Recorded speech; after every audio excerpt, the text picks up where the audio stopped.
আচ্ছা, তুমি আমাকে বিয়ে করবে কবে? বাসায় বলছি সামনে মাসের 5 তারিখে। আমাকে কিন্তু বিয়ের পরে হানিমুনে নিয়ে যেতে হবে। হুম, অবশ্যই নিয়ে যাবো তো। তোমার জন্য একটা গিফট আছে। কি গিফট? তোমার পাওটা দাও, আমি পরে দিতেছি।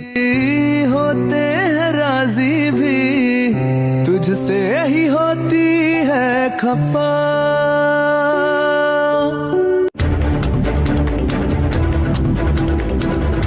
বন্ধু, একটা ঘটনা তো ঘটে গেছে। কেন কি হয়েছে? তোর গার্লফ্রেন্ড দেখলাম মিথুনের লাগে পার্কে ডেট করতেছে। কি করলি তুই? ওই বেটা স্যার, তুই আমার তেমন কথা, তুই যা দেখ গাদা। চল তো দেখি। চল যাই চল যাই।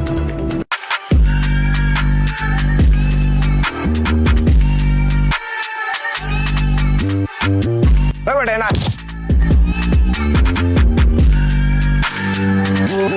তুই আমার গার্লফ্রেন্ড লাগে এনে কি করস? তোমার গার্লফ্রেন্ড মানে? এটা তো আমার গার্লফ্রেন্ড। তোর গার্লফ্রেন্ড মানে ওর লাগে বেটা 5 বছর সম্পর্ক।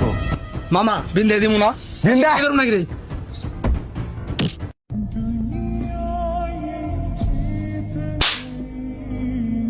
আমি তো তোরই ভালোবাসি না, আমি ওরই ভালোবাসি।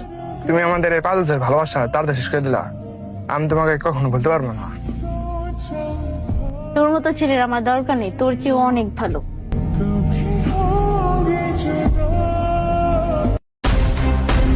মামা ওরে দুনিয়া থেকে একশোটা উঠাই দেই। চল যাই চল যাই। না মামা থাক, জোর করে ভালোবাসা আদায় করার দরকার নাই। তোমাকে পেতে চায় কাছে মন সারা